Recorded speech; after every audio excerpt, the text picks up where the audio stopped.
ने आज अपनी तीसरी सूची जो जारी की है उसके बाद देखिए कि 4 और नामों का ऐलान तो हो गया, लेकिन एक सीट पर अब भी असमंजस बरकरार है। जी हम बात करें दौसा सीट की, आखिर कैसे दिया कुमारी को राजसमंद से टिकट मिला और क्यों दौसा में नाम पर मंथन अब भी जारी है, इसको लेकर देखिए बीजेपी के इस वितरण पर यह इनसाइड स्टोरी।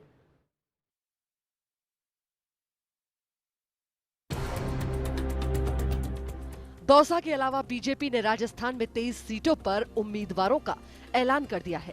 नागौर सीट गठबंधन को दी जाएगी। 4 उम्मीदवारों की घोषणा के साथ ही राजसमंद, करौली, धौलपुर, भरतपुर और बाड़मेर में तस्वीर साफ हो गई है। बीजेपी ने जातिगत और क्षेत्रीय रणनीति के आधार पर टिकट थमाए। इन सभी टिकटों को लेकर पर्दे के पीछे सियासत देखने को मिली। यही कारण है कि दिया कुमारी जैसे चर्चित नाम को फाइनल होने में भी वक्त लग गया। भाजपा ने जयपुर राजघराने की पूर्व प्रिंसेस दिया कुमारी को राजसमंद से प्रत्याशी बनाया है। बीजेपी ने बड़े राजपूत घराने को आगे लाकर दांव खेला। दिया कुमारी सवाई माधोपुर से बीजेपी विधायक रह चुकी है। दिया कुमारी के प्लस पॉइंट की बात करें तो इनका रॉयल फैमिली से ताल्लुक है। वहीं युवा महिला फेस, चर्चित शख्सियत और सोशल सेलिब्रिटी है। जातीय गणित की बात करें तो राजपूत वोटों की अधिकता रावत, ब्राह्मण, वैश्य, जैन, कुम्हार और माली भाजपा के परंपरागत वोट कहे जाते हैं। दिया कुमारी के टिकट के पीछे संघ की ताकत देखने को मिली। राजस्थान का संघ उनके पक्ष में पहले से ही था। जयपुर, टोंक, सवाई माधोपुर से भी नाम चला, फिर बात आगे बढ़ी राजसमंद पर। वसुंधरा राजे की सहमति भी बीजेपी आला कमान ने ली। प्रकाश जावड़ेकर उनके टिकट के पक्ष में थे। गुलाबचंद कटारिया ने दिया कुमारी का नाम आगे बढ़ाया। कांग्रेस पार्टी ने राजसमंद से देवकी नंदन काका को उम्मीदवार बनाया है। देवकी नंदन गुर्जर के प्लस पॉइंट की बात करें तो वे राजसमंद के स्थानीय चेहरे हैं और कांग्रेस के जमीनी नेता होने के अलावा डॉक्टर सीपी जोशी के करीबी भी हैं। जातीय गणित की बात करें तो गुर्जर वोटों की आस, ओबीसी वोटों के ध्रुवीकरण के प्रयास, मुस्लिम दलित वोट परंपरागत कहे जाते हैं। राजसमंद सीट पर जाट वोट निर्णायक कहे जा सकते हैं। बाड़मेर लोकसभा सीट से भाजपा ने पूर्व विधायक कैलाश चौधरी को चुनावी समर में उतारा है और कांग्रेस के मानवेंद्र सिंह के सामने जाट कार्ड खेला है। कैलाश चौधरी अभी बीजेपी किसान मोर्चा के प्रदेश अध्यक्ष हैं। इनके प्लस पॉइंट की बात करें तो जांगीर जैसे परंपरागत वोट साथ आ सकते हैं। यहाँ के पूर्व आईपीएस महेंद्र चौधरी का नाम गंभीर था। एक पूर्व आईएएस का नाम भी चर्चा में था। आरएलपी के गठबंधन के बाद कैलाश चौधरी के नाम ने तेजी पकड़ी। हनुमान बेनीवाल ने बीजेपी नेतृत्व को उनका नाम सुझाया। संघ पहले से ही कैलाश चौधरी के पक्ष में था। वसुंधरा राजे ने भी उनके नाम पर सहमति दे दी थी। यही कारण है कि विधानसभा चुनाव हारे कैलाश को उम्मीदवार बनाया। करौली, धौलपुर लोकसभा क्षेत्र बीजेपी ने एक बार फिर डॉक्टर मनोज राजौरिया को मैदान में उतारा। मनोज राजौरिया दलित वर्ग के खटीक समाज से आते हैं और पेशे से होम्योपैथी के डॉक्टर हैं। हालांकि इन पर कुछ स्थानीय नेताओं का विरोध था।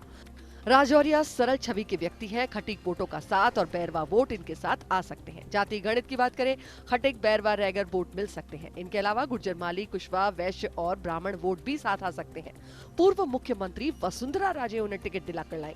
धौलपुर राजे का गृह क्षेत्र कहलाता है। राजौरिया के दिल्ली कनेक्शन भी काम आए।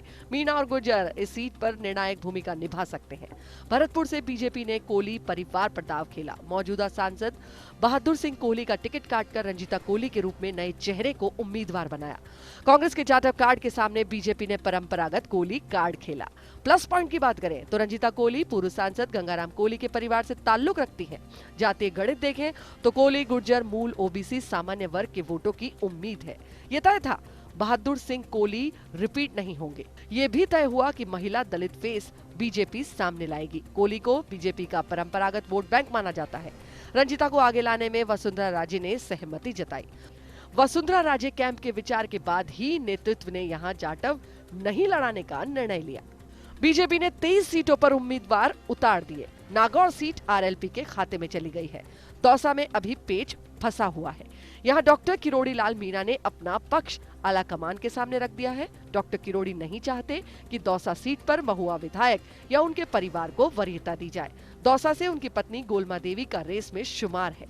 विधायक ओम प्रकाश हुडला की पत्नी प्रेम का नाम चर्चा में है। पूर्व केंद्रीय मंत्री जसकौर मीणा, पूर्व मंत्री रामकिशोर मीणा और वीरेंद्र मीणा के नाम भी दौड़ में बताए जा रहे हैं।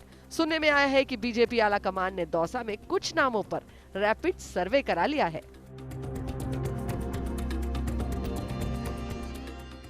भारतीय जनता पार्टी की तीसरी सूची की सबसे खास बात है राजसमंद से दिया कुमारी का टिकट। जयपुर के राजघराने से निकलकर अब दिया कुमारी राजसमंद के चुनावी समर में उतरेगी। यहाँ उनका मुकाबला होगा कांग्रेस के कद्दावर नेता देवकीनंदन काका से। इसके साथ ही भारतीय जनता पार्टी ने 23 उम्मीदवारों के नामों का अब तक ऐलान कर दिया है। नागौर की सीट आरएलपी को दी जा रही है, तो वहीं दौसा की सीट पर अभी भी पेच फंसा हुआ है।